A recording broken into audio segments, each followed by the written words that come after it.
Quando Deus colocou a palavra no meu coração sobre o assunto que nós vamos conversar um pouco nessa noite, eu fiquei um pouquinho assim, se realmente era isso que Deus queria falar. Mas quando a Monique falou sobre confiança e sobre tudo que já foi falado aqui nessa noite, o louvor que foi ministrado aí pela Priscila, eu tive a certeza que é sobre isso que o Senhor quer falar à igreja do Senhor nessa noite. Inclusive, se eu desse um tema para a mensagem que eu preparei aqui, seria confiança. Seria exatamente isso, confiança no Senhor.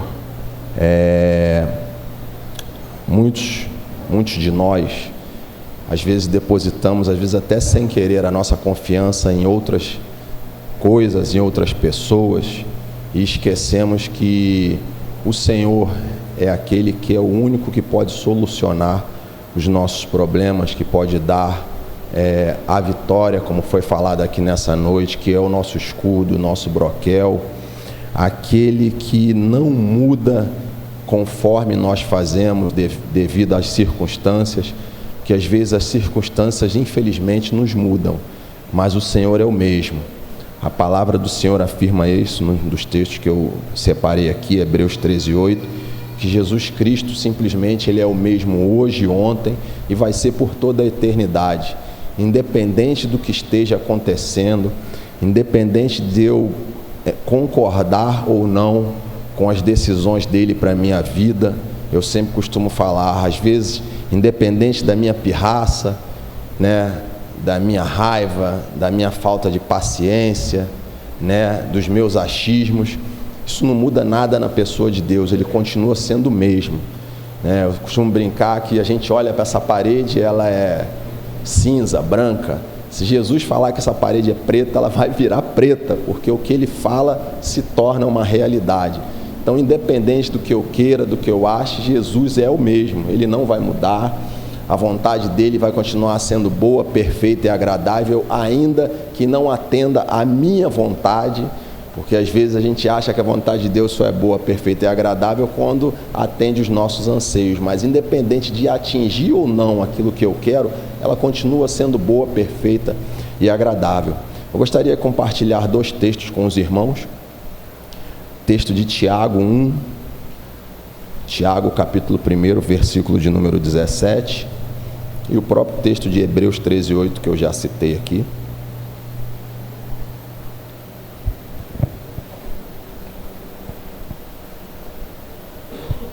Tiago capítulo 1, versículo de número 17.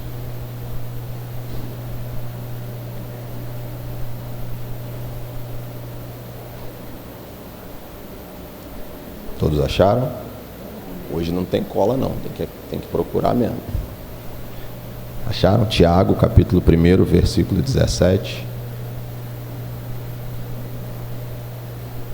Hebreus, Tiago.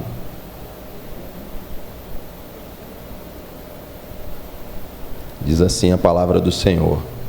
Toda a sua tradução pode estar um pouquinho diferente, mas o contexto é o mesmo. Toda boa dádiva e todo dom perfeito vem do alto, descendo do Pai das luzes, em quem não há oscilação, na minha versão, na sua pode estar, em quem não há mudança nem sombra de variação, na minha está, em quem não há oscilação, como se vê nas instantes. E Hebreus 13:8, Jesus Cristo é o mesmo ontem, hoje e será eternamente.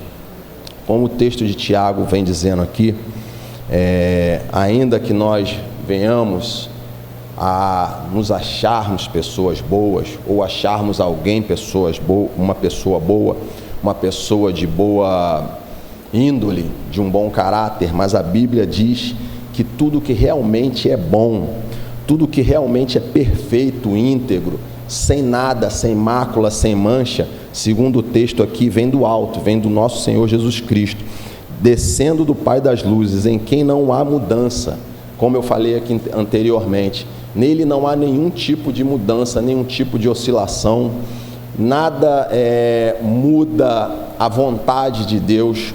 É bem verdade que a gente precisa entender que existem 2 situações na vontade de Deus. Existe a vontade permissiva de Deus, não sei se os irmãos já escutaram falar sobre isso, e a vontade absoluta de Deus. A vontade permissiva de Deus é que quando Ele permite que algumas coisas aconteçam na nossa vida, para que a gente seja doutrinado, orientado, ensinado. E a vontade absoluta de Deus é aquela que, independente do que acontecer, independente do que eu fizer, independente do que eu quero, seja do que os irmãos queiram, aquilo ali vai acontecer. Está determinado para acontecer. Vontade absoluta de Deus. Quem crer e for batizado será, mas quem não crer já está condenado. Vontade absoluta, não tem como fugir disso. Se a gente não crê que Deus, Jesus desceu dos céus, se fez homem, assumiu toda a nossa culpa, subiu numa cruz, ressuscitou no terceiro dia, a gente já está condenado. A humanidade precisa saber disso.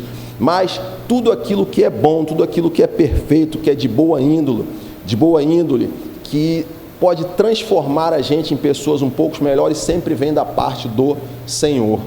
Mas, Luiz Antônio, o senhor está querendo dizer com isso que não existe nenhuma pessoa que seja boa? Não, não é isso que eu estou querendo dizer. Eu estou querendo dizer que nós, diferente do que o texto diz da pessoa de Deus, somos pessoas que mudamos com as circunstâncias. Podemos ser pessoas muito boas, mas às vezes uma situação pode tirar a nossa paz, uma situação pode tirar a nossa confiança, uma situação que ocorra pode enfraquecer a nossa fé, uma situação que aconteça pode nos afastar da pessoa de Deus. Mas a Bíblia é enfática ao dizer que o que nos afasta do nosso Deus são os nossos pecados. O que acontece? Deus se afasta de nós? Não, Deus está sempre lá, da mesma forma, imutável. Nós é que nos afastamos da pessoa de Deus, a diferença está nisso. Eu sempre falo para os irmãos, querem entender algumas coisas na Bíblia, olhem sempre para o começo. Lembra lá da história de Adão e Eva, quando o homem peca? Como acontecia todos os dias, aquele que deveria estar lá naquele determinado horário, que era Deus, ele estava lá. A Bíblia diz que todo findar de tarde, todo findar de dia, Deus ia lá, esperava Adão e conversava com ele para saber como era o dia. Ainda que Deus soubesse que Adão já tinha errado, ele estava lá esperando o homem, para que o homem se arrependesse daquilo. Quem foge da presença de Deus, quem se esconde da presença de Deus é o homem. Quer dizer, que é quem se afasta da pessoa de Deus por causa dos nossos erros, dos nossos pecados, dos nossos problemas, somos nós. Mas a Bíblia diz que o Senhor está à porta e que bate. Se eu e você abrirmos a porta, Ele está pronto a abrir, entrar e cear para conosco. Porque a palavra de Deus afirma que a vontade de Deus em Cristo Jesus é que todo ser humano na face da terra chegue ao conhecimento da plena verdade, chegue ao conhecimento de entender quem é Jesus Cristo, de toda a obra de salvação que foi feita para a humanidade, para que entenda o que João 3,16 quer dizer, que Deus amou o mundo de tal forma que deu seu Filho unigênito para que todo aquele que nele crê não venha perecer, mas que conquiste a vida eterna. E a vida eterna vai depender precisar que nós venhamos a empreender a nossa parte. E uma das coisas que o ser humano precisa aprender a fazer é confiar, entender que a confiança dele tem que estar na pessoa de Deus. Então, Luiz Antônio, você está querendo dizer que eu não devo ou não posso confiar num amigo, num parente, num irmão, em Cristo, num irmão sanguíneo? Não, eu estou querendo dizer que ainda que a gente confie nas pessoas, as pessoas podem, como eu coloquei aqui, trair a nossa confiança, nos trair, nos decepcionar, porque o ser humano pode fazer isso. Agora, o único que não faz nenhuma dessas coisas é o próprio Jesus Cristo. Em nenhuma parte da Bíblia você vai ver Deus traindo aquilo que Ele falou com o homem, Deus abandonando ou traindo a confiança do homem para com Ele. Na verdade, nós perdemos a confiança em determinadas situações que acontecem com cada um de nós.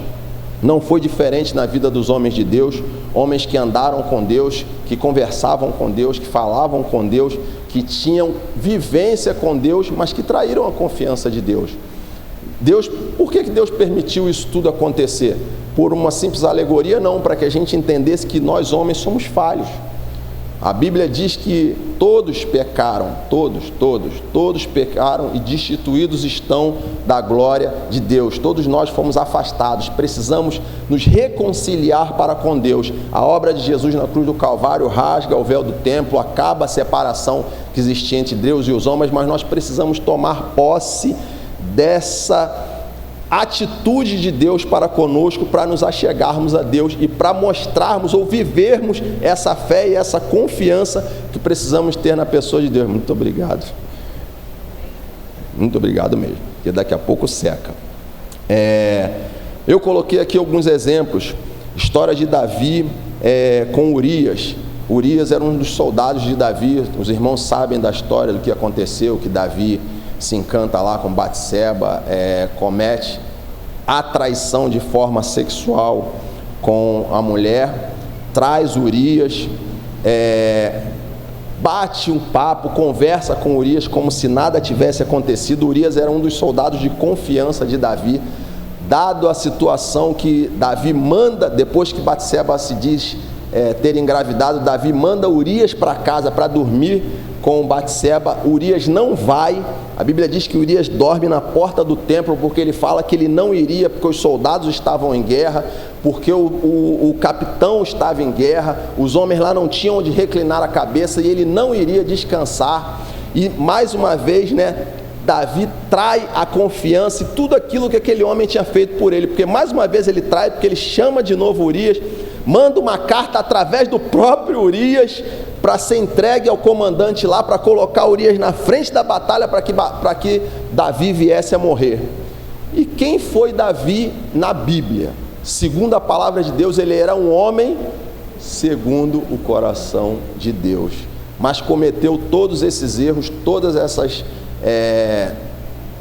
atrocidades, vou usar esse termo, e era uma pessoa que é conhecida até hoje, biblicamente falando, como um homem segundo o coração de Deus, para a gente ver como a gente é capaz de, em situações, trair as pessoas que estão ao nosso redor, E se Deus agisse com Davi da mesma forma que Davi agiu com Urias, provavelmente hoje Davi não seria conhecido como um homem segundo o coração de Deus. Ou seja, ainda que Davi tivesse errado, beleza, a verdade é que Davi tinha um coração voltado para Deus, que Davi era uma pessoa diferente, que ele realmente se arrependia. Ele compõe lá o Salmo 51, se não me falha a memória, depois que ele comete esse erro, realmente se arrepende diante de Deus. Mas se Deus pegasse aquele ato de Davi e agisse com Davi da forma que ele agiu com Urias, o que seria de Davi?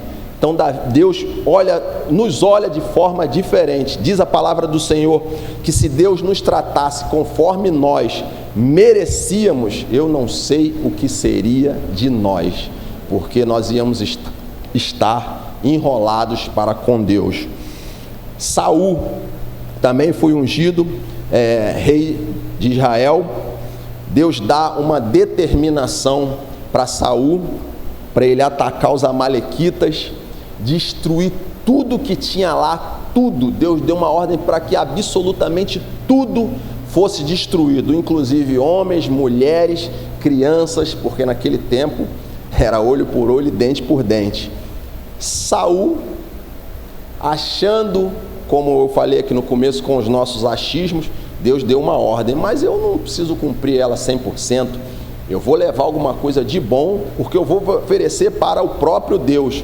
Ou seja, muitas das vezes nós tomamos atitudes que aos nossos olhos nós estamos fazendo a coisa certa, mas não é isso que está na vontade de Deus. Mais uma vez, uma comprovação de que o homem erra diante de Deus. E Saul traz lá o melhor do gado, o melhor das coisas, não mata o rei Agag, e isso teve um custo alto para Saul, tanto que ele perde o reinado. Deus manda um recado através de Samuel para ele, que Deus tem mais prazer em que se obedeça uma ordem ou uma determinação que ele dá, do que se promova holocaustos para agradecer o que ele fez. Então, às vezes nós achamos que estamos indo por um caminho correto, fazendo aquilo que é bom aos nossos olhos. Na verdade, geralmente o que a gente acha que é bom aos olhos de Deus não é. Tanto que a Bíblia diz que tem caminhos que aos nossos olhos parecem ser bons, mas o final desse caminho são caminhos de morte. Mas, Luiz Antônio, na realidade, se nós formos analisar friamente, todo caminho é um caminho de morte, porque é uma certeza de todo ser humano, mas não é esse tipo de morte que a Bíblia está falando. A morte que a Bíblia está falando é a morte da desobediência, a morte de fazermos aquilo que não é da vontade de Deus. Ah, Luiz Antônio, então se eu estiver fazendo somente a vontade de Deus, essa morte não vai chegar até mim? Não, vai chegar até você. É que você vai salvo e não vai para um lugar que não está preparado para nós, e sim para o diabo e seus anjos. E aquele lugar, o inferno, não foi criado para ser humano, mas a Bíblia nos mostra que alguns ou muitos seres humanos vão parar lá. Judas, Lucas 22, 48, Judas andava com Jesus, era um discípulo, era o tesoureiro do reino, ou do ministério de Jesus, via Jesus pregar, tinha intimidade com Jesus. Por que Judas tinha intimidade com Jesus? Porque nos momentos finais, antes de Jesus ser preso, Jesus, na última ceia, que Jesus externa que um deles iria trair, e o que trairia seria aquele que com ele metesse a mão na cumbuca, ou aquele que ele molhasse o pão e desse. A gente entende que hoje, quando nós sentamos para almoçar, para jantar, cada um tem o seu prato, a sua colher, mas naquela época era diferente, todos comiam da mesma tigela. Se eu estiver errado, o pastor me corrija. Todos comiam da mesma tigela, metiam a mão e todos comiam. Também por ser um costume, mas porque isso demonstrava a unidade, demonstrava que eles estavam unidos, demonstrava que eles estavam juntos, demonstrava que eles estavam no mesmo pensamento, no mesmo propósito. E Jesus vem e traz essa palavra aos discípulos, que aquele que com ele enfiava a mão na tigela ou na panela seria aquele a quem trairia. E quando Jesus está no Getsemane, vai orar, volta, Judas está chegando, Jesus ainda estava dando algumas últimas instruções para os discípulos. Judas chega até Jesus, saúda Jesus como bom mestre e dá um beijo. E Jesus, Deus, sabia que Judas iria fazer aquilo. Jesus, homem, dá uma resposta que me mostra que Jesus se decepciona com aquele comportamento. Mas Luiz Antônio, Jesus sabe de tudo e ele se decepciona com aquele comportamento? Sim. Eu já falei que tudo que está descrito na Bíblia tem um motivo, não está ali por acaso. Jesus não vai falar o que falou para Judas só para a gente ler mais de 2000 anos depois. Quando Judas beija, Jesus vira para Judas e fala: com um beijo você me traiu, meu amigo. Então, isso demonstra a decepção da atitude de Jesus, porque como homem, Jesus esperava que Judas tivesse um comportamento diferente. Como Deus, Jesus sabia que Judas não ia mudar, mas ele investiu até o fim para que Judas tivesse a oportunidade, ou teve a oportunidade de mudar. E não é diferente, irmãos.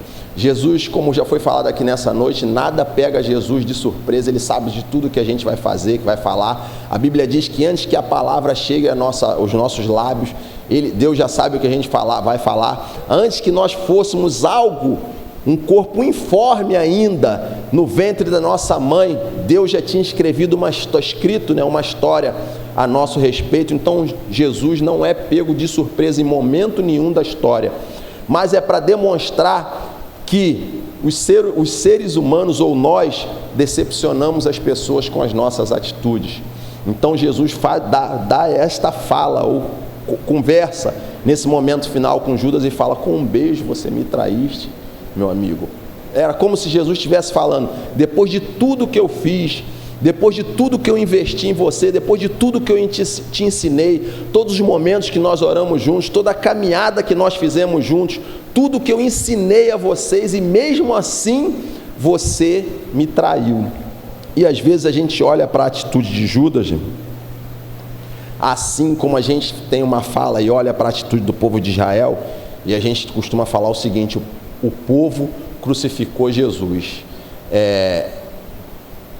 É uma forma errada de dizer uma coisa que realmente aconteceu, porque na realidade o próprio Jesus, quando ele está sendo interrogado, ele fala: que ninguém tinha poder sobre ele, a vida era dele, ele dá e toma a hora que ele quiser. Se ele desse uma ordem, viriam anjos ali e tirariam ele daquela situação. Ou seja, Jesus, ainda que ele precisasse passar por todo aquele processo do povo soltar Barrabás, achar que o ladrão era melhor do que o Filho de Deus, Jesus precisava passar por aquilo ali. Jesus sabia de tudo o que ia acontecer, mas ele passa por todo esse processo para que a gente entendesse o grande amor dele por cada um de nós. E quando se fala em confiança, irmãos, é uma linha muito tênue, eu vou usar esse termo, é uma linha muito tênue para nós, como igreja do Senhor, como pessoas, como cidadãos. Às vezes a pessoa rebentar essa linha da confiança. E por isso que eu digo para os irmãos que nós precisamos realmente, precisamos uns dos outros, precisamos confiar uns nos outros, porque a obra do Senhor, a igreja do Senhor, ela é perfeita, mas ela é organizada por pessoas imperfeitas. Então vai acontecer no nosso meio alguém que vai fazer alguma coisa errada, que vai entristecer, que vai magoar alguém, que vai dar uma palavra que não vai ser legal, que vai fazer coisas que são erradas. Isso aí acontece em qualquer lugar, assim como a Bíblia está mostrando que aconteceu com Jesus, vai acontecer com a gente. Mas a gente precisa entender que, independente da pessoa errar conosco ou não, a nossa principal confiança tem que estar no Senhor, porque nós como pessoas erramos. Às vezes a gente acha que o erro ou o pecado do nosso irmão é sempre maior do que o nosso, mas nós também erramos. Seja uma coisa aos meus olhos grande, seja uma coisa aos meus olhos pequena, nós erramos, nós cometemos erros, nós traímos a confiança de alguém, nós decepcionamos alguém como deixamos de falar, ou como falamos alguma coisa que machuca, que agride, quando nós deixamos de fazer alguma coisa que alguém pediu e nós não fazemos. Tudo isso está no contexto do dia a dia, mas nós precisamos entender que perdoar é preciso, continuar a caminhada mais do que necessário e entender que isso aí vai acontecer no nosso meio. É por isso que a Bíblia diz que Jesus quer que a gente entenda que Ele quer misericórdia e não sacrifícios, porque através da misericórdia que nós demonstramos uns para com os outros, é que nós vamos nos fortalecendo dia a dia. A Bíblia diz que as coisas do Senhor não são de uma hora para outra, são de glória em glória, de fé em fé. A caminhada da fé está baseada nisso, em nós acontecer situações que nós vamos errar, realmente alguém vai errar com a gente. Apóstolo Paulo, eu costumo dizer que nós somos apenas meros mortais, né? Apóstolo Paulo declara o seguinte: depois de tudo que eu vi e vivi com o Senhor, o mal que eu não posso fazer, eu faço, e o bem que eu preciso fazer, isso é exatamente o que eu não faço. Ou seja, isso aí acontece conosco também. Você acha que foi uma situação que aconteceu só com o apóstolo Paulo? E olha que ele era o apóstolo Paulo, não era só o Luiz Antônio, não era só o João, o Paulo, o Francisco, e nenhum de nós. Ele era o apóstolo Paulo, mas para demonstrar a fragilidade do ser humano.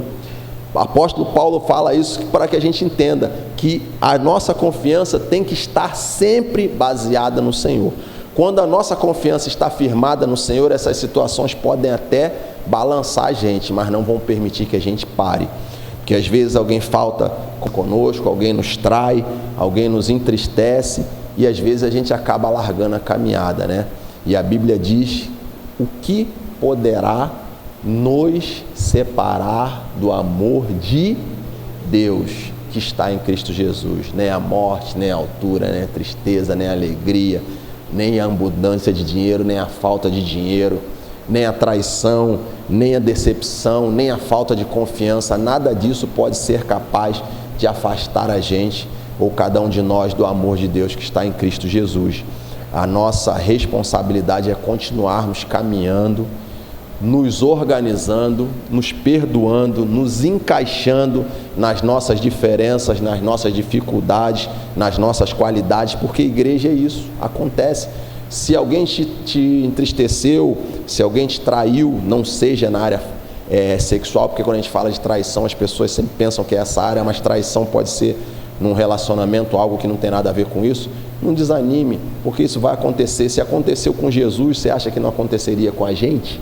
Aconteceu com ele. Pedro viveu coisas que nenhum outro discípulo viveu com Jesus. Senhor, se é tu mesmo que está vindo aí, parecendo assombração, me faz andar sobre as águas, vem. Senhor, eu vou contigo até o fim da história. O Senhor está dizendo aí que o Senhor vai ser traído, que vão te matar, mas eu não vou permitir. Pedro, você vai permitir. Jesus, Deus sabia que ele ia negar. Jesus, homem, quando ele trai, a Bíblia diz o seguinte, eu até marquei o texto porque é tão enfático, Lucas 22, 61. Eu achei muito interessante na minha versão, quando Jesus fala, nos últimos momentos ali que ele está tendo aquele diálogo, que ele vai ser preso, aí Pedro fala que jamais abandonaria ele, independente do que acontecesse, que estaria com ele todos os momentos. Ele fala, Pedro, você vai me negar 3 vezes. Não vou, você vai negar. Não vou, Senhor, eu estou contigo. Lucas 22, 61. Olha só, vou ler o 60. Ao que Pedro exclamou, homem, não sei do que estás falando. E falava a ele ainda quando o galo cantou. E aconteceu que o Senhor, voltando-se para Pedro, o olhou diretamente nos olhos. Então Pedro se lembrou da palavra que o Senhor lhe havia predito, antes que o galo cante, hoje tu me negarás 3 vezes. Então Pedro, retirando-se dali, chorou amargamente. O olhar do Senhor diante daquela... Jesus não precisou falar nada. Jesus só olhou naquele momento, dentro dos olhos, eu imagino, pastor, um olhar que penetra, vai até a alma, e Pedro não tinha argumento nenhum que Pedro usasse para mudar aquela situação. Era como se Jesus estivesse olhando dentro da alma de Pedro e dizendo, não falei que você ia trair a minha confiança, que você não ia manter a sua palavra firme diante de tudo que iria acontecer. Mais uma vez, Jesus tem uma atitude para provar que nós somos falíveis, somos fracos. A Bíblia diz, se nós confiarmos, somente em nós, ou esperarmos em Deus somente nessa vida, somos os mais miseráveis dos seres humanos. O que a Bíblia está querendo dizer com isso? Que primeiro tem um porvir, segundo que nós precisamos do auxílio e da ajuda do Senhor para que a gente possa passar por essas situações, para que a gente possa estar fortalecido no Senhor. Por isso que a Bíblia diz que nós precisamos renovar as nossas forças todo santo dia. A Bíblia diz que nós somos como ovelhas entregues à morte ou ao matadouro todo santo dia. Amanheceu o dia, a gente já está correndo o risco de trair ao Senhor, de errar, de decepcionar um irmão, um amigo, um parente. Então, que a nossa confiança esteja firmada no Senhor, que a gente entenda, precisamos uns dos outros. Então, Luiz Antônio, não vou confiar em mais ninguém, eu não quero saber do ser humano. Não, está errado.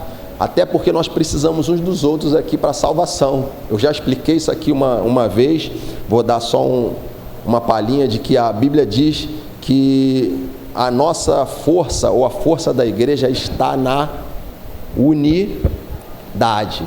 Para estarmos unidos, precisamos uns dos outros. Não tem como a gente estar unido se um está na ponta do iceberg e o outro está na próxima. Então a igreja, ela é mais forte quando nós estamos unidos. Então precisamos uns dos outros, precisamos aprender com as nossas diferenças, com as nossas imperfeições. A Bíblia diz que no céu não vai ter choro, não vai ter pranto, não vai ter traição, não vai ter nada disso. Mas para nós chegarmos lá, nós precisamos viver tudo isso aqui, aprendermos com as dificuldades, aprendermos a firmar os nossos passos, a nossa fé aqui, com as nossas dificuldades, com os nossos erros, com as nossas imperfeições, para a segunda palavra de Deus afirma, alcançarmos a estatura de varão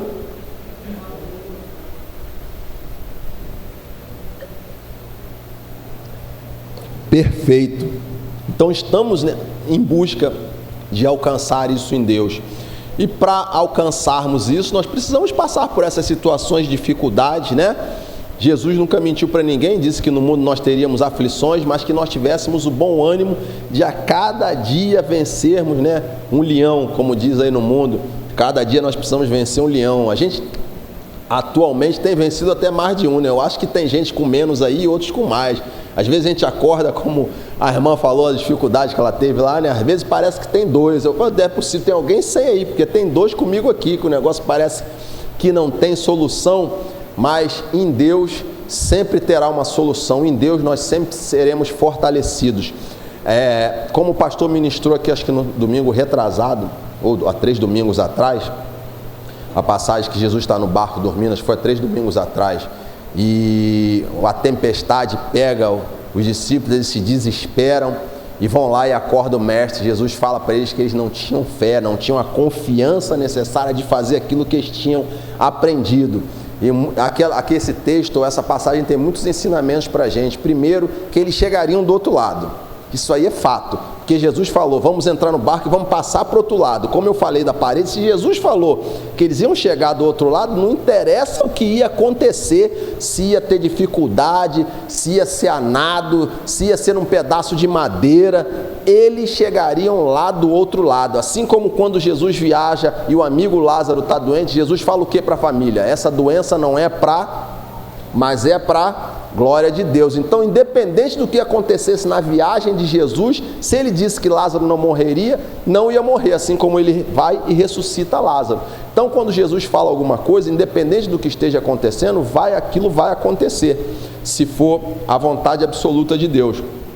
E às vezes a gente está passando por algumas situações e acha que Jesus não está no barco, mas a nossa confiança tem que estar nele, nós precisamos fazer a nossa parte, porque se os discípulos tivessem feito a parte deles, de tudo aquilo que eles tinham aprendido, não precisariam nem acordar Jesus, porque a Bíblia diz que tudo aquilo que nós pedimos em nome de Jesus, crendo, aquilo vai acontecer. Então, se eles crescem que o mesmo poder que estava sobre Jesus já tinha outorgado autoridade sobre eles, eles iriam acalmar aquele mar, acalmar aquela tempestade, e o barco continuaria a viagem. E mesmo se não acalmasse, Jesus já tinha dado uma palavra que eles chegariam ao outro lado. Então precisamos ter essa confiança no Senhor. Salmos 20, versículo 7 e 8 diz que muitas pessoas têm, se alguém quiser abrir para ver, muitas pessoas têm posto sua confiança em carros, em cavalos, em coisas que são volúveis, voláteis, coisas que são fora da presença do Senhor, mas nós precisamos colocar a nossa confiança no Senhor dos Exércitos. Nele está todo o poder, todo o senhorio, toda a autoridade. Não há mudança, como diz o texto de Tiago, não há mudança nem sombra de variação. Tudo que é bom vem de Deus. Não tem como vir de outro lugar, vem do alto do Pai das luzes, em quem não há mudança nem sombra de variação. Jesus continua sendo o mesmo, que veio aqui à terra, encarnou, ensinou os discípulos, morreu, ressuscitou ao 3º dia, subiu aos céus e está sentado num trono, intercedendo por cada um de nós, nos orientando, nos abençoando. Deixou o Espírito Santo para que nós não vivêssemos sozinhos, porque se estivéssemos sozinhos, imagina se nós estivéssemos sem o auxílio do Espírito Santo, porque com o Espírito Santo a gente dá tanta rateada, e olha que o Espírito Santo dá aí, gemendo, intercedendo com gemidos inexprimíveis por nós, e nós rateamos tanto. Imagina se Jesus tivesse deixado a gente sozinho. Então, que os irmãos fiquem com essa palavra, que o Espírito Santo continue falando aos nossos corações, que a nossa confiança, que a igreja do Senhor entenda que independente daquilo que acontecer, o Senhor é o mesmo. Ele é o dono da igreja, Ele vela para que a igreja continue caminhando, Ele vela para que cada um de nós, como foi falado pela Neuza aqui nessa noite, cada um de nós esteja acordando todos os dias de pé, fortalecidos nele, esperando nele, aguardando nele, olhando para Ele, que é o autor e consumador da nossa fé, porque se desviarmos o nosso olhar, nós temos a tendência de desanimar, de parar, mas quando nossos olhos estão fitos no Senhor, que é o autor e o consumador da fé, não deixamos as distrações nos desviarem a atenção, nós continuaremos caminhando. Duas coisas, eu prometo para os irmãos. Os irmãos não vão ter problema na vida, não posso prometer, os irmãos vão ter, assim como eu vou ter também, mas que em Cristo Jesus tudo pode ser solucionado. Pode ser que não seja da forma que eu queira, que os irmãos, que as irmãs queiram, mas que vai ter uma solução e uma resposta da parte de Deus, isso é certo.